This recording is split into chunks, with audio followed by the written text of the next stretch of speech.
வாழ்க வளமுடன். நாஞ்சில் பிரேமா சமையலுக்கு உங்களை அன்போடு வரவேற்கிறேன். இன்றைக்கி செட்டிநாட்டு ஸ்பெஷல் இனிப்பு பணியாரம் செய்து காட்டுறேன்.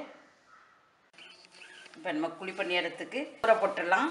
1 கப்பு, அதாவது 100 கிராம் இட்லி அரிசி, 100 கிராம் பச்சரிசி, ஒரு 2 ஸ்பூன் உளுந்து, ஒரு அரை ஸ்பூன் வெந்தயம்,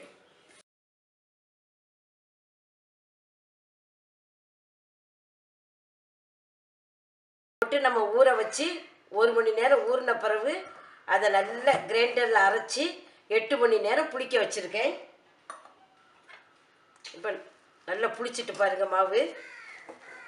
நான் இப்போ இதை கட்டியாக தான் அரைச்சி வச்சுருக்கேன். உப்பு ஒன்றும் போடலை. நான் கருப்பட்டி கொஞ்சம் எடுத்திருக்கேன். உங்களுக்கு இனிப்புக்கு தகுந்த மாதிரி போட்டுக்காங்க.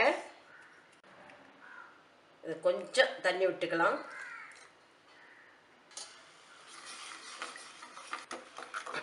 இது வெள்ளத்துலேயும் செய்வாங்க, ஆனால் கருப்பட்டியில் செய்கிறது தான் ஒரு பாரம்பரிய இது குழிப்பணியாரம்.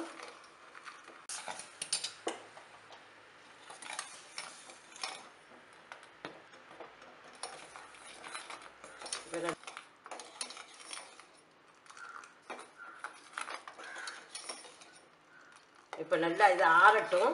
நம்ம ஆறின பிறகு வடிகட்டி விட்டுடலாம். கருப்பட்டி பாக்கு நல்லா ஆறிடுச்சு.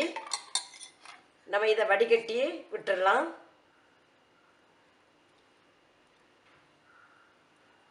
ஒரு பிஞ்சு சால்ட்டு,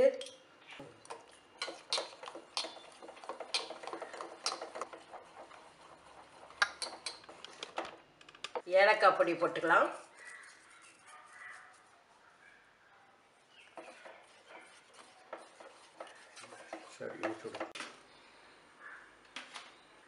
கொஞ்சம் எண்ணெய் விட்டுக்கலாம்.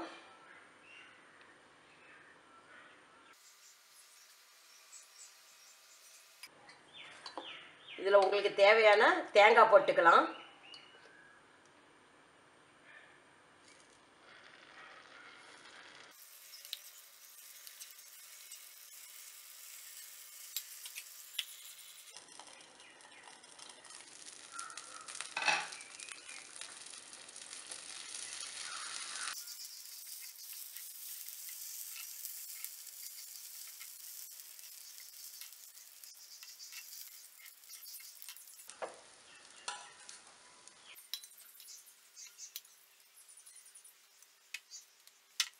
செட்டிநாட்டு இனிப்பு பணியாரம் ரெடி ஆயிடுச்சு.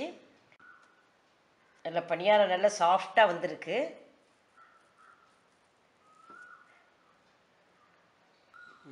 நீங்கள் செய்து பாருங்கள். செய்து பார்த்துட்டு எப்படி இருக்குன்னு உங்கள் கருத்தை சொல்லுங்கள். லைக் பண்ணுங்கள், மறக்காமல் சப்ஸ்கிரைப் பண்ணுங்கள். தேங்க்யூ.